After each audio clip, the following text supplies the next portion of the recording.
preservation of and increased access to the 92nd Street Y Humanities Audio Archives is generously funded by the National Endowment for the Humanities. Good morning. It's amazing to me that we have people here at this ungodly hour, and it's wonderful to see you all. My name is Deborah Nadell McGee. I am the director of the Charles Simon Center for Adult Life and Learning here at the 92nd Street Y. And we wish to thank Barnes & Noble for sponsoring this wonderful Books and Breakfast series, a series featuring extraordinary people discussing contemporary life, values, and ideas. Books and Breakfast will showcase Andy Rooney in conversation with Peter Osnos on Thursday, December 2nd, and we hope to see you that morning as well. Today's guest, Gore Vidal, will be in conversation with his biographer, Fred Kaplan.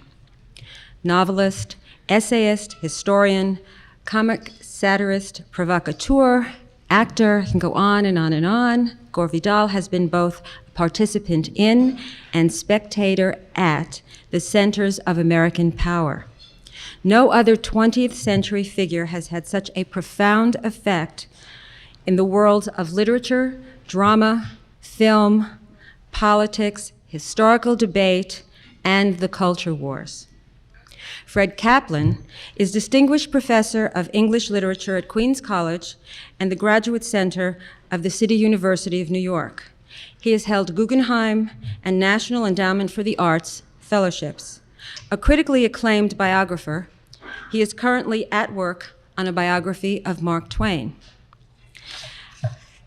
Backstage, I was just talking with Mr. Vidal, who informed me that he would love, once they have a brief conversation on stage, love to have a dialogue with you, the audience, directly. So forget those cards that are on the table. All you have to do is raise your hands. Following the program, you will be able to purchase books, and they will be signed by the author and Mr. Vidal. And for now, please join me in welcoming Gore Vidal and Fred Kaplan. Thank you.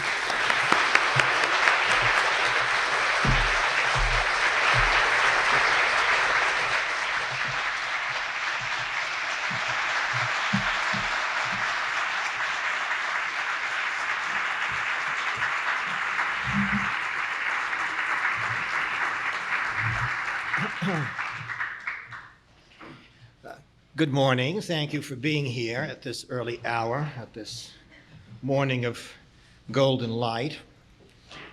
It's been my great pleasure and privilege to have written a biography of Gore Vidal. The experience had not only its pleasures, but its perils. One of the great pleasures, though, of the experience was, of course, to have the opportunity over a long period of time to ask Mr. Vidal a vast number of questions about his literature, about his experiences, and about his life. I have here in my pocket a list of about 10 questions to ask Mr. Vidal, but I, of course, would be greedy if I took up too much of our time this morning, since I've already had the opportunity over the years to hear him talk. And you, of course, have come here this morning for the opportunity to hear one of the most lucid and one of the wittiest writers and commentators of the second half of the 19th century, who has lived a long and full life. And I have only chronicled the 20th century portion of it, of course. So we thought we would be especially solicitous of you this morning and begin with questions from you, and then if indeed there were a little time left for me, I might ask a question or two as well. So let's start. Are there questions that you've been dying to ask Mr. Vidal from your first reading of his fiction. Some of us go back a few years, and there may even be here a few of you who are contemporaries of his, and may have been around when he burst onto the scene in the latter 1940s as the author of a brilliant first novel, Willowall. And we're here indeed when, in 1948, he published the controversial and trailblazing The City on the Pillar, and who have been following his career contemporaneously all along, his career as novelist, as political and social and literary critic, his career as dramatist, his career as public figure. And then, of course, there are many of you who caught up to him in later decades and have made up for it by reading much, if not everything, ever since. Well, are there any questions? Sir? The autobiography that you published a couple of years ago, Palimpsest, I think that went only to sometime in the 50s. Are you going to have another volume that very beyond that time? Could you hear the question? He wants to know my memoir, Palimpsest, stops wisely at the age of 39, and wants to know, will I continue to, as they say in Naples, aggiornamento it? And I don't think I will. I think I have done about all I can with me. I always swore I'd never write a memoir. I sometimes read an adjective applied to myself as a narcissist. Well, plainly I'm not one, as you can tell by my weight. Simultaneously, I don't write about myself, which is how you get, he really is vain. He writes about Lincoln. I mean, that really is vanity. When you think about it, most writers write about themselves and what happened last summer, or how they failed to get tenure at Palo Alto, and when the exchange student from England, Deirdre, came, and of course the autistic child had to be taken away. And, these are gripping tales. And if I had had the good luck to have led that sort of life, I would have told all about it. Instead, I write about the Emperor Julian, and which is a sign of such egomania and vanity on my part, To write about something other than yourself is utter conceit. So I thought, what am I going to do writing about myself? Because I am not a very autobiographical figure. I was brought up the generation which did not go around talking about their private life to the world. And I still have that mindset. But I got so interested in some of the people that I had known. So as a partial answer to your question, will Palimpsest be concluded? No, it won't. But I was very struck when I was a kid by a book of George Santayana called Persons and Places, I think it was. And it was just literally that. People that he had known and grudges that he was about to pay off and places that he wanted to remember. And I think I might do that kind of book. Sir? How old is Mr. Vidal is the question. I am as old as chaos and old night. That's a publicly ascertainable fact, for better or for worse. I am 74. Yes. But Sir? A good life, you see, has created the wreck before you. Sir? How was the public reaction to A Thirsty Evil compared to City of the Pillar? Well, it was none. It was a small press. And it is, you should get a first edition. I mean, it is a treasury of typos. I mean, you don't get to see that anymore because it's all computerized. And a computer typo just looks different from a type typo. There wasn't much reaction to it at all. I think it had very good press in England because I had a regular publisher there. But I gave it to something correctly known as the Zero Press, and another mistake. Yes. Have you ever made up with William F. Oh, I'm not morbid.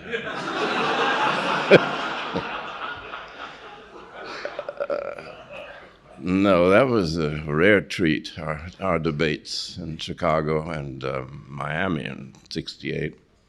No, I've never laid eyes on him since, and I feel his influence occasionally, particularly on me. When Palimpsest came out, here's a story I should not tell you, so I'm going to.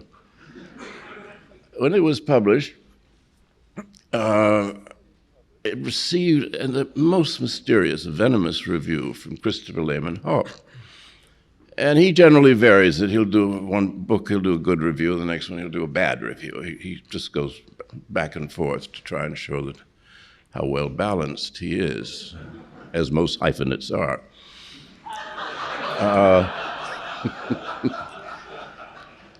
Well, he's a great friend of Buckley. And he wrote this terrible review, having read maybe 30 pages of Palimpsest, getting everything wrong. And that weekend, he went to stay with Mr. and Mrs. William F. Buckley. And unbeknownst to the host, a friend of mine was also there for that weekend, somebody I grew up with in Washington, and was present as Buckley is congratulating Lehman Haupt on his attack on me as Lehman Haupt settles in for a nice weekend. And they often go off sailing. At the end of it, Buckley gets a marvelous review. He's never had a bad review in the Times or written a good book. I'm saving it up for the Times. I'm confiding in you. Don't tell anybody what I've just said. I know I can trust you. Yes, sir.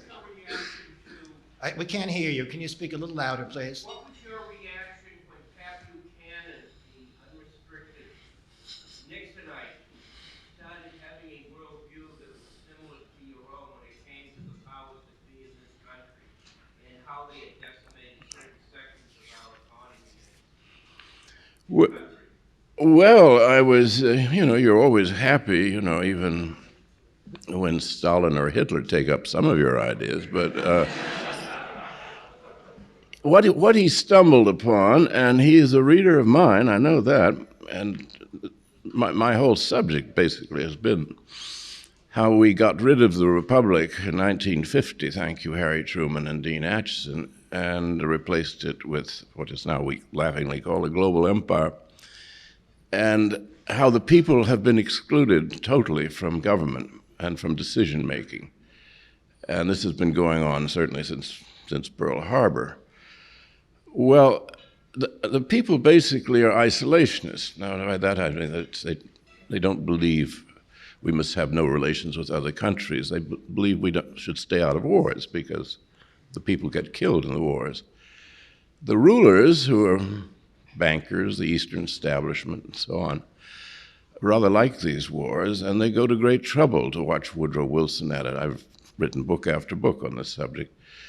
I've just finished one called The Golden Age, watching Roosevelt maneuver the Japanese into attacking us. He expected a small attack around Manila. Instead, they sank our fleet, which is a bit more than he had counted upon. Well, the sense of the people has always been that they're being had. And specifically now, when 1% owns just about everything in the country, 20% are doing quite well serving the 1% as members of Congress and presidents and so on, and 80% are doing rather badly. Buchanan, had he not been such an idiot, has a chance to tap into that. They know they're being screwed, and they know they're not being represented. We haven't had representative government since 1950. It got so bad, we even had a Scoop Jackson, senator from Washington, was just known as the senator from Boeing. I mean, that's whom he served. And this goes for much of the Congress. So He had a chance, Buchanan, of being a real populist, but he's got all that luggage, between his passion for the fetus and the flag and his disdain for the Jew and the fag.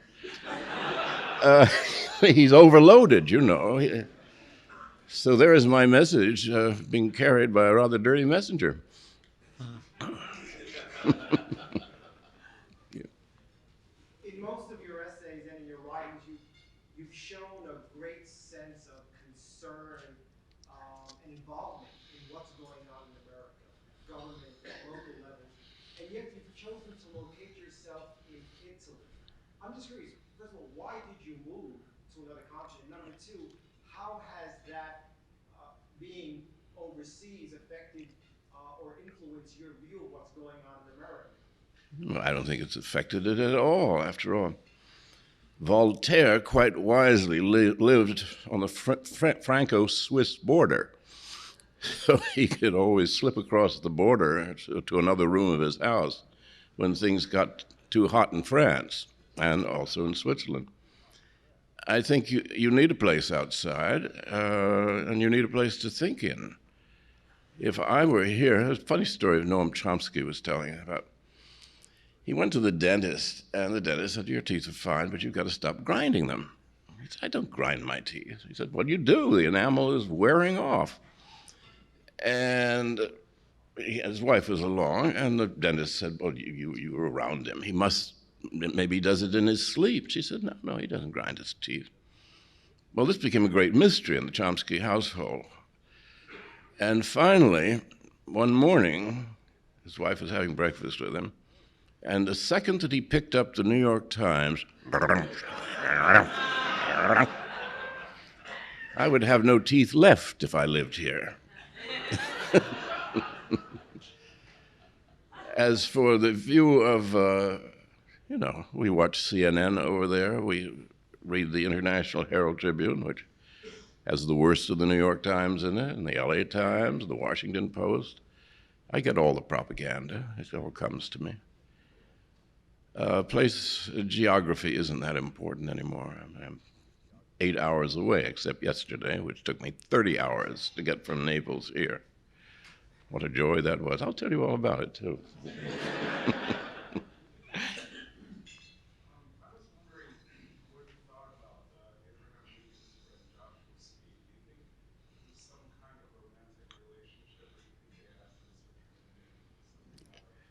Well, Lincoln's a curious figure. He had no friends, which is a sign of a great man. They don't have them. It's too dicey from every single level, and you always have to play it very privately, very carefully, what you do in life. So he had no intimates other than Herndon, his law partner, who after 17 years in the same office with him basically didn't know him at all. And his famous funny stories and so on, these are all means of keeping distance. Franklin Roosevelt used to do the same thing. It's a form of filibuster, not to be intimate with anybody.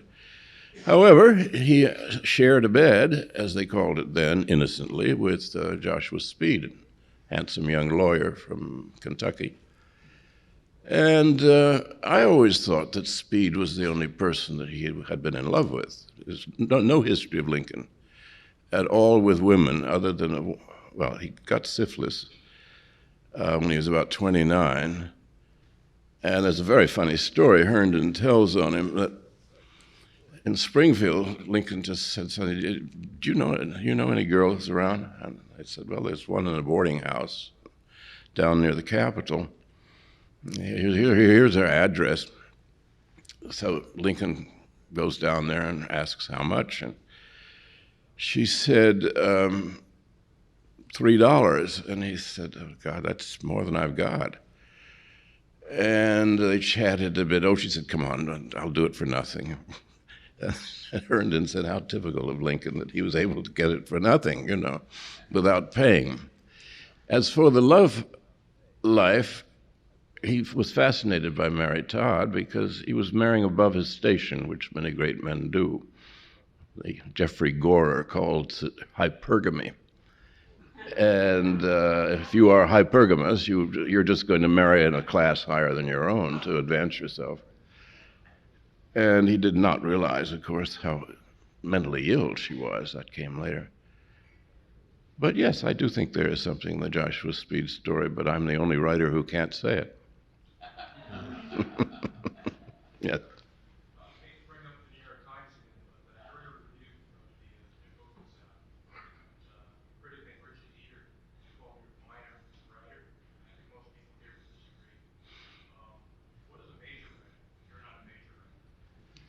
Well, it puzzled me, too.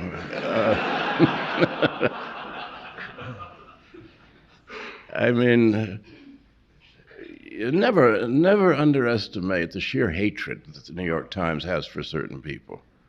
And it's, well, for me, it's been going on since it's 51 years, since 48. Any chance that they can get to poison a well. And you see them at work on other people. Just read Howell Raines, who's quite a nice guy, a Southerner, who's in charge of the editorial page. He is what we call a self-hating Southerner. And the pieces that he wrote about Clinton during, well, from the beginning, but certainly during the impeachment business, are psychotic. I mean, this is insanity, the way he would attack Clinton for everything. And even when it was perfectly clear that Clinton was being set up for whatever minor sins that he may have indulged in, the New York Times is a vicious paper. And their love affairs are even worse. Abe Rosenthal, thank God, finally withdrawn. Taking a piece of his mind, I trust, with him. Abe Rosenthal decided that the greatest living writer was Jerzy Kosinski, who turns out to have been a liar and a plagiarist. I mean, this would just fit the New York Times' profile of a great writer. And he could do no wrong. I think he was on the cover of the magazine section about 10 times, and each time new information would come. So-and-so wrote his last book, and the painted bird never actually flew. And it was all made up. So that's what they like is generally wrong, and what they dislike is generally wrong. And it's a pity we're stuck with that paper, and it's a pity we lost the Herald Tribune. And incidentally, I've been writing about the Second World War. And even on that, it was the Herald Tribune, Mrs. Reed, who was anti-Hitler very early on, while the New York Times was dithering around and trying to make excuses. So not even on that subject were they of any use.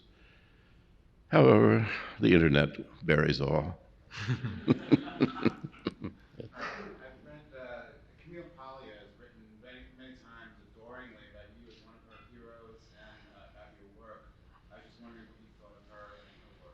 Well, after what you just said, I mean, she's my favorite writer, you know. She has such good judgment, you know.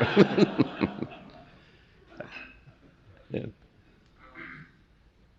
A lot of people glorify minimalist writing. It's been the fashion for a long time for that to be very much so elevated above purple sun. In Washington, D.C., your protagonist says that he'd rather be true Corinthian than sham Gore. Did I say that? Well, that's nice. Yeah, I'd forgotten that. I can't put myself back into whatever mood I was in when I wrote that. The minimalist style has been with us for quite some time. Hemingway picked it up from Gertrude Stein. He didn't learn anything more about writing, but he did learn that much. It goes back, its real source is Stephen Crane, who is far better than Hemingway, and I gather hardly anyone reads him anymore. But it was the plain style which came out of journalism and a bit out of lecturing. Mark Twain was the same, though his was very craftily worked out. By the time you get to people like Carver, whose work I very much admire, but it's a little too easy to imitate. And sometimes you want language to do more than report upon the doings of victims eating too much sugar and watching too much television in motels. You know, that this is a side of life that is quite legitimate. Another problem I find with most American writing is that, and I have to face it, because why do you always write about the rulers and so on? I said, well, they're more interesting, aren't they? And but it's more serious than that. The average American writes a book about victims, by himself a victim, to be read for the edification of other victims. I thought, wouldn't it be interesting to reverse this, to write about the victimizers?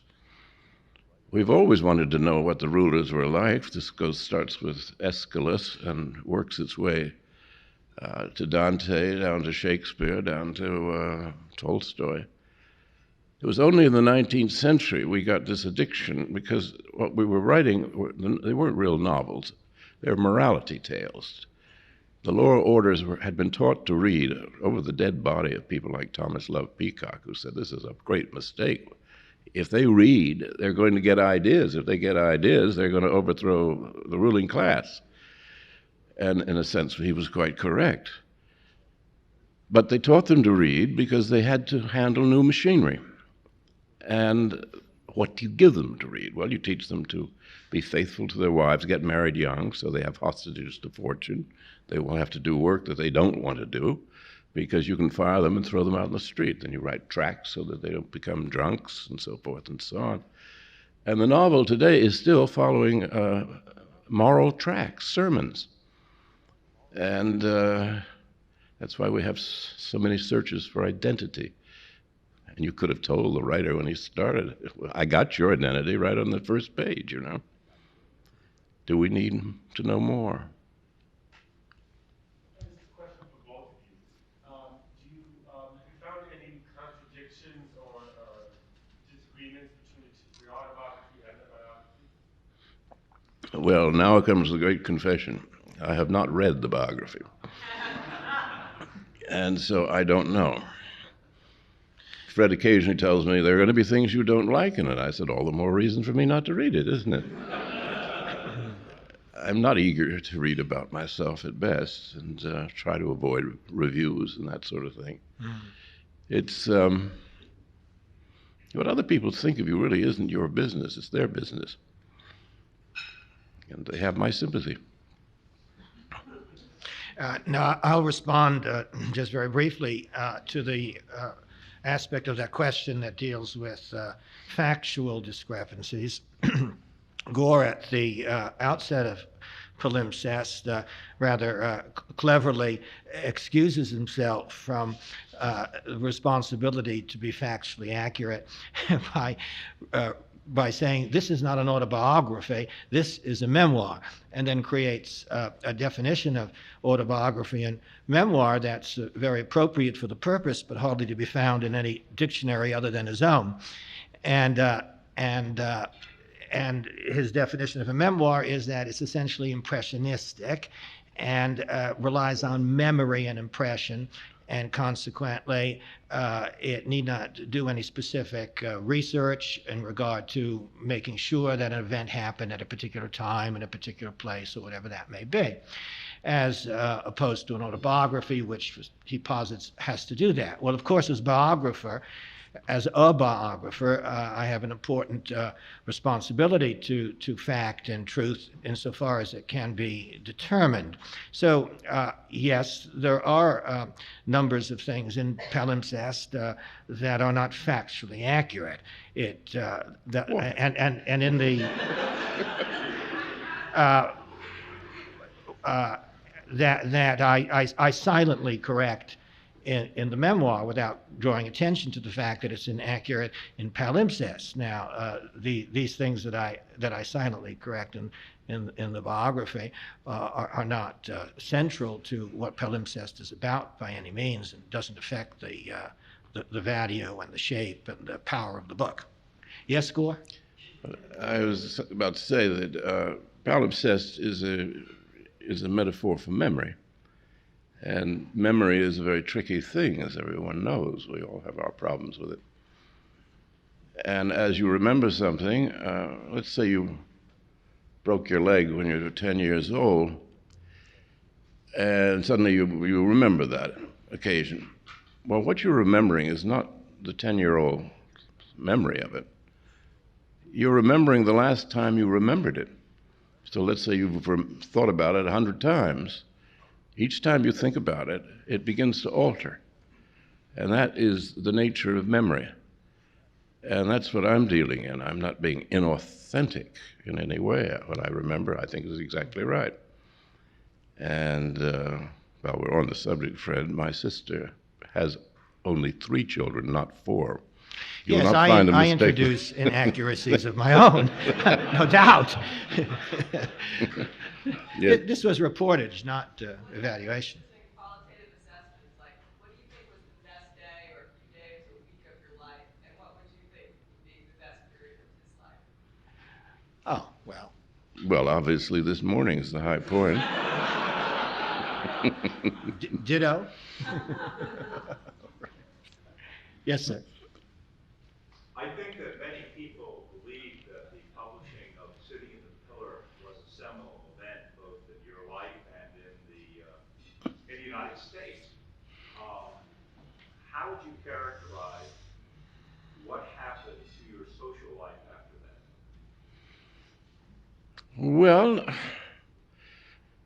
you must remember that Americans worship success, and it was a bestseller, so I increased my address book got thicker. Social life wasn't particularly affected, but I did have the hostility of a major newspaper from that moment on. And it was quite disturbing that no matter what I did, I'd be attacked. They even went so far when I ran for Congress in the 29th District, which is the Mid-Hudson Valley. They sent somebody up to do an axe job on me, and the New York Times has never sent anybody to cover that district. It's too far away from, they only do districts around New York City. So to have resourceful and relentless an enemy was certainly disturbing, but sort of proved a lot of things that I felt about, Hume's great line on how do the few maintain their control over the many, since the many, in the long run, must dominate the few. And Hume wrote through opinion. And they do it in his day through the churches and through the schools, through what press they had. And opinion is manipulated in the United States beyond any. It's now so tightly censored at every level. And everything is backwards. To watch the job that was done on the Clinton health plan. Remember Harry and Louise, those ads? They spent millions and millions of dollars, the pharmaceutical companies and the Hartford life insurance companies. And there's Harry and Louise, a typical couple. But Harry, does this mean that we can't use kindly Dr. Haskins, who delivered Buster Boy? I'm afraid, Louise, it does. We can't use him under this plan. Harry, that's communism. And then you get, a great swell of music under it. They spent enough money on that to have given health care to everybody in the country. But they were not going to let us have it, and they were going to. I have been reading the press for 60, 70 years, American press. I have never read a story favorable to another society. The Swedes they confess they have better education, daycare centers, working mothers, health care, but they're all drunks and commit suicide.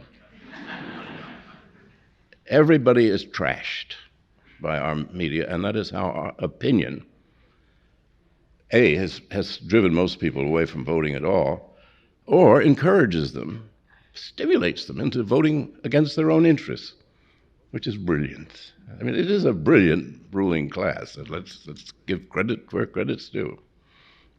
And they know what they want. I was initially skeptical of Gore's view of the New York Times. I gradually came over the years to think maybe there was something to it. When the Daily Times published Richard Ader's review of the biography, I became instantly totally convinced. Yes. Speaking of the hatreds of the Times, I wonder if you have any reflections on the attacks on Edward Said recently as someone who misrepresented his connections to Palestine.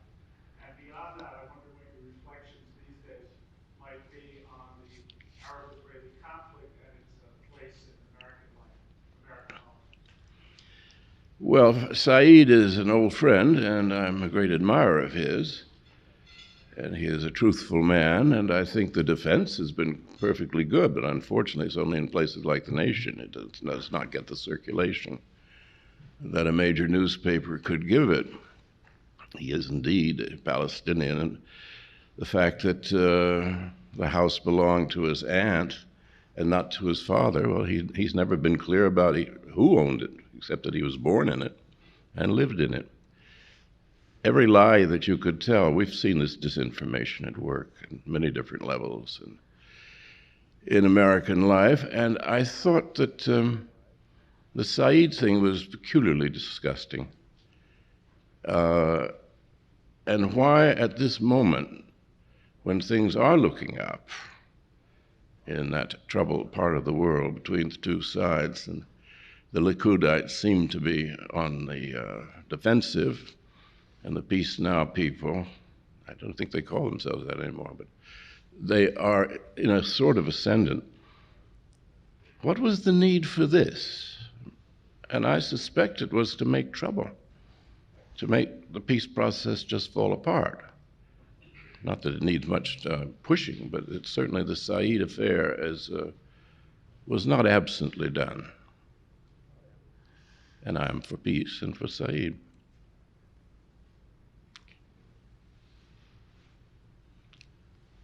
Mr. Vidal, what would you say great influences in your life? I think you wrote of your father, what you read when you were young. What made you what you are today? Well, my father always said we had a perfect relationship. I never gave him any advice, and he never asked for any. And in the 43 years that I knew him, we disagreed on nothing. He voted for Goldwater. But we never quarreled, which is kind of a world's record. And I suppose Senator Gore, my grandfather, I read to him constantly, and my passion for reading started with that. Most of his children and grandchildren hated reading to him. And so I was the favorite because I loved doing it. And at the age of 9, I had mastered bimetallism. Now he was on the Finance Committee of the Senate. And my lectures on bimetallism throughout my life have just riveted audiences, and free silver. God, that was a great. I'd say the great political influence on me was Eleanor Roosevelt. That she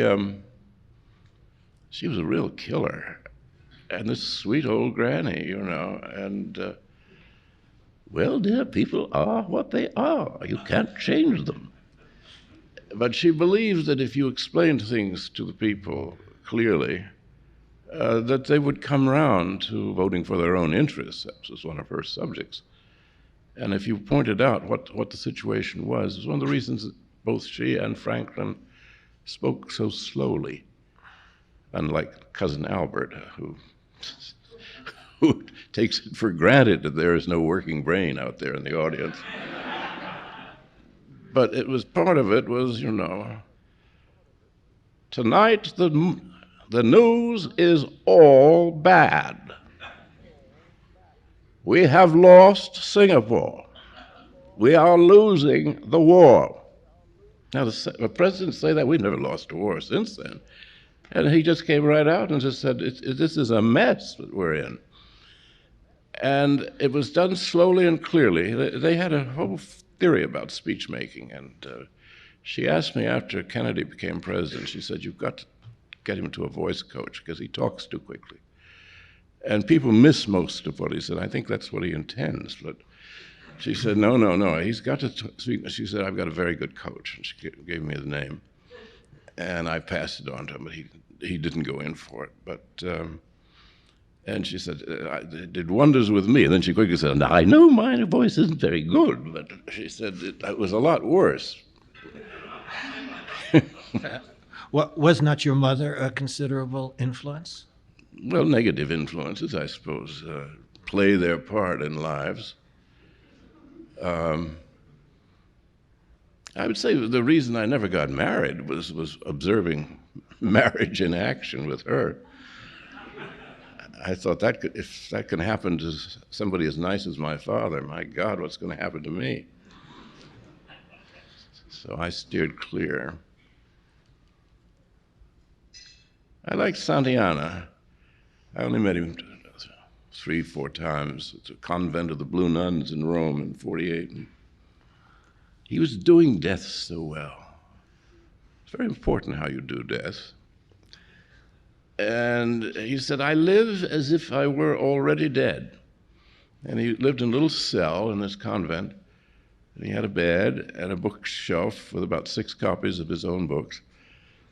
And he was reading Arnold Toynbee, which was about 7 volumes that year. And he would fox it. He would break the spine and take out the, whatever they call the sections of the book. And then as he'd read it, then he'd put it in the wastebasket and read it. And I said, you obviously do not treasure this book. And he said, no. He said, is he a preacher? And I said, I don't think so. I think he's a history teacher. Oh, he said, well, he said, the footnotes are not entirely bad. But he was also doing death, and he said this. He was getting rid of life by paring it down, which I thought was very clever. Now, my God, I'm trying to make a will. I can't afford to die. By talking to these lawyers, there's just no way. They'll keep you tied in knots while you try to give your money away when you're dead. And what to do with this and what to do with that. And I think of that old man and how cleverly he did it. He just, there wasn't anything left one day and he went. If I just may, I think I heard you once say that thinking of living forever, and you wittily added, oh, what a tragedy. So I take it that you're not a follower of the hereafter. Oh, no. How do you face it? I don't even think about it. It's always been an absurd thought that a race as rather disreputable as ours would go on forever. George and Martha, having been born arbitrarily in 1922, will then go on and on and on into eternity. I'm willing to be a Manichaean, and I'm willing to think if there is a God, he's all evil, but I don't think he's that evil to continue George and Martha in their present guise for all eternity. No. Once done. I've described you in the biography as a thanatophobe, and do you remark that you try not to think of your own death, though there have been some near-death incidents in recent years. Do you ever envision that death to be in any sense of how it might occur and how you would like it to occur? Well, it's just the absence of life. And as death is nothing, no thing cannot be bad or good. It is no thing. I gather that you've gone on quite a bit about my thanatophobia, which is sometimes just called hypochondria. Illness is something I don't take well to, but I think you probably overplayed my near-death experience. I fell into the lagoon in Venice, and he thinks that's a near-death. Well, I swim quite well. And I did think about what was in that water. It's green, by the way, if you ever fall into the lagoon. It's a poisonous green. And I kept thinking, oh my God, of all the bugs that I am now ingesting as I swim to the surface. That was not near death. That was an unexpected bathe. You did describe it to me quite graphically and dramatically. And that is my want. Yes, as I was going to remark. It's also your want to be occasionally familiar with portions of the biography that you apparently haven't read yet. No, because you talk so much about death. I thought Howard was perhaps also No. bringing these delicacies and delicious little items to your attention. No, I just get the errors from the family. Have them write to me and to the Doubleday lawyer. Yes. Yes. On the subject of paring things down, to which institution have you promised your papers? Oh, thereby hangs the tale. Sore subject. The University of Wisconsin has got everything, and they haven't even itemized the letters. They just sit there in boxes, and people come and steal them. There was a wonderful fan letter from Graham Greene, which is now missing. He went out there and couldn't find it. They don't know what they have, and they've had it for 30, 40 years. And now Harvard wants them. And I think what I can get away from Wisconsin, I'll send to Harvard, to the Houghton Library. That's part of the fun of dying, again, is to get that written up.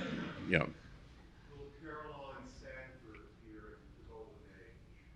She appears in the Golden Age and plays a considerable part. It is my conceit that Harry Hopkins falls for her.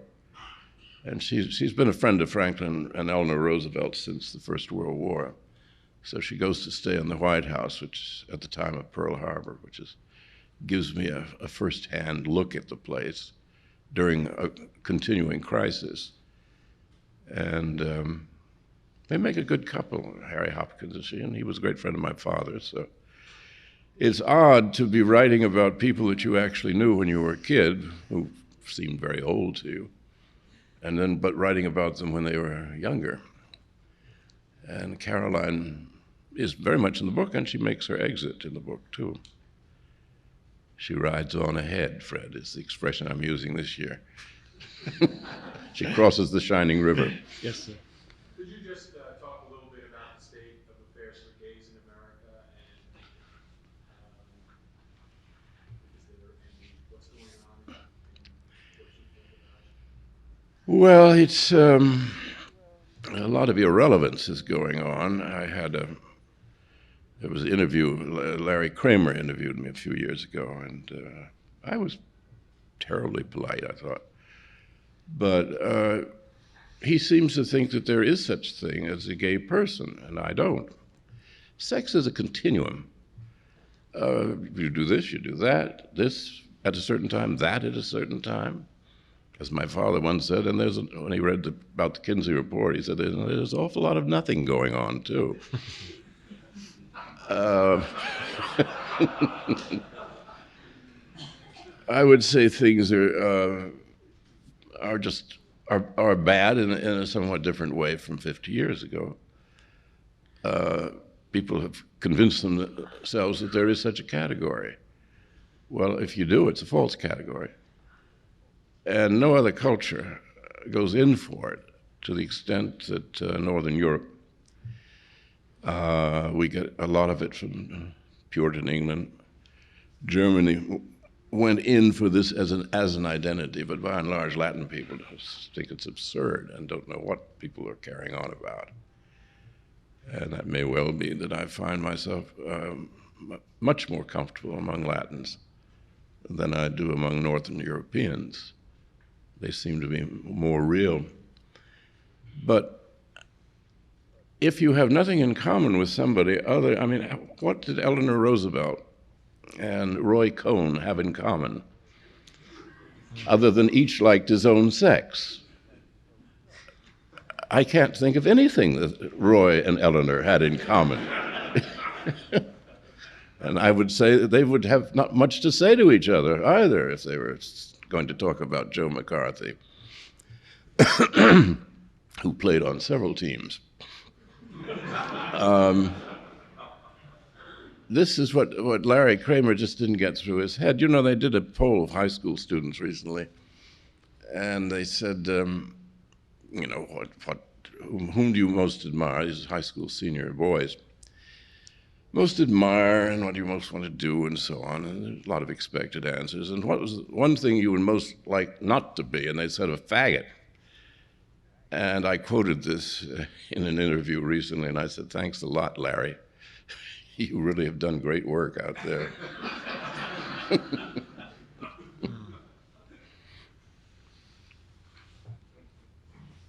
How do you think Clinton will be remembered? Well, it's fun. I mean, you know, they're crashing bores, every single one on the scene now. I mean, and the combined IQs, the mean IQ of Bush father and son would not warm up, you know, a small room in Iceland. I mean, they're both really dumb. And I love George W. the other night on do you know who the president of Chechnya is? No, do you? Well, obviously the guy who's asking the question is prepared. Yes, of course he knows. That will play very well because most Americans are taught to despise learning. And they think once they're through with school, they never have to learn anything else. They've just finished with it. So that'll play pretty well. And then suddenly Bradley is coming along as this sort of philosopher king. And of course, he's very, very gracious. Imagine he waited all that time until he was ready for us. And then he came down from the mountain and he was ready to lead us. And I thought, you know, that shows good manners, you know. None of this hustling around like Nixon or Kennedy. This guy's a very serious man, and I'm ready to be president. Gosh, that's wonderful. We're so pleased for you and for us. We lucked in with you, big boy. You know. Every 4 years, you think it can't get any worse, and it does. Yes. Talk about leadership in the United States. I wonder any president that you ever admired. Well, the more you learn about them, I think the less you do admire them. You admire, I don't admire people, I admire deeds. And certain deeds are very admirable, and you admire the man who did it. Any human being is such a mixture of good and bad and indifferent. Falling in love with a president or a leader or something, and oh my God, what a great man, is a form of infantilism. You've got to keep a sharp eye on them at all times. Just to be in that job means that they're pretty bad eggs to begin with, and are driven in ways that are not perhaps useful to the state. I would say that a lousy president who turned out to be one of our greatest statesmen was John Quincy Adams. And he had a tainted presidency because he had, in effect, made a deal to get elected, which was held against him. So he was pretty ineffectual, but he was superb on the empire. And he said, you know, and he made an astonishing speech in the 1820s. He said that Americans do not go forth to slay dragons in other lands. He said, yes, we could become the dictatress of the world, but we would lose our soul. Now that should be on Mount Rushmore instead of some of the goons they have up there.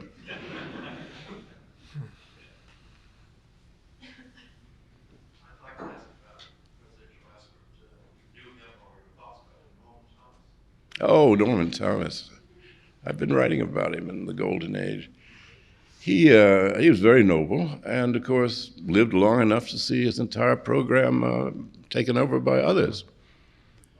So symbolic politics is very, very useful. And he was quite noble. I sat on a subway with him back. He was in the car, one of the cars going up from Times Square. And he was preparing a speech. Nobody recognized him except me, and I was staring at him. And he would write down something on a piece of paper, and then he'd shut his eyes, and his lips would move as he was learning his speech. And I thought, well, this is the creative process at work. He was very thorough. Eugene V. Debs was also a noble figure who got 1 million votes for president, and Woodrow Wilson, one of the worst of the presidents, put him in prison and wouldn't let him out.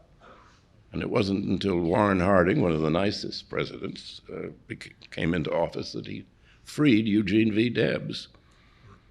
You see, that's the American way. If you don't like somebody, you put them in jail. It's a very sensible thing to do.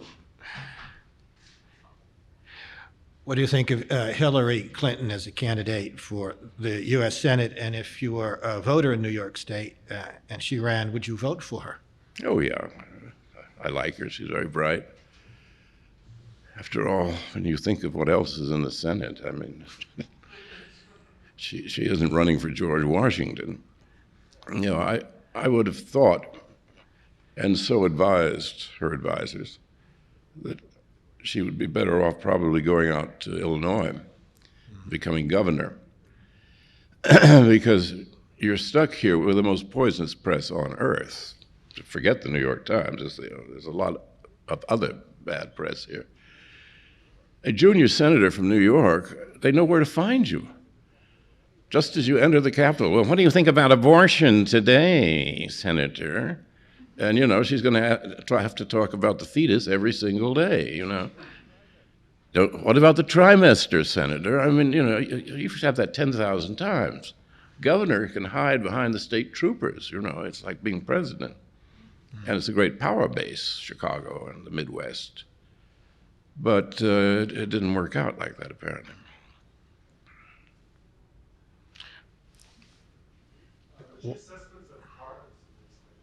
Of who? Of Carter and his administration. Oh, you know, there are two kinds of mind, we are told. One is convergent and one is divergent. And the convergent mind, everything's got to connect up and make sense. Engineers, a good engineer has a convergent mind.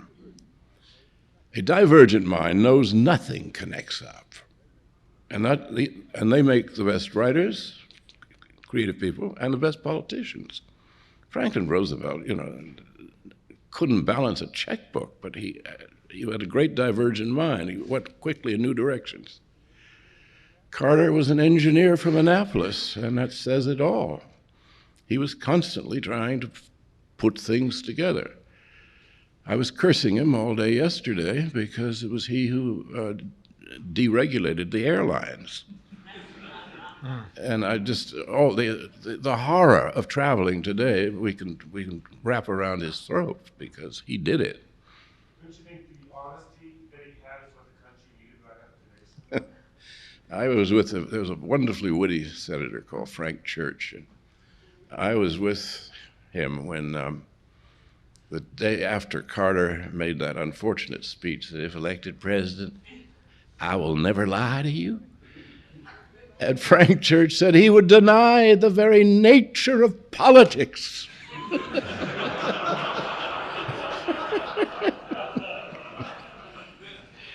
American people don't like the truth and don't recognize the truth and don't care about it. After all, they were all for Clinton, weren't they, for perjury? So was I. We have time for another question. Changing the subject slightly from politics to theater. What was it about telling a story theatrically as an actor or a writer that fulfilled you differently than, say, writing a book? Well, it's a totally different set of muscles that you use, and most novelists can't write plays, and most playwrights don't seem to write novels very well. Some people can do both. I had the knack. Dramatic writing, I think of more as a knack than anything else. It's like having a gift for improvisation. Some very good actors have it, and some very good actors don't have it. But they're two different kinds of actors when you work with them. One that you can improvise. I've been working with Elaine May recently on something, and we just do nothing but improvise all day long, and it gets funnier and funnier, so we think. And that is the joy of play. That's why they call it the play. We have now converged on 8:30. Thank you for your wonderful questions, and thank Gore Vidal for his entertaining, wonderful answers.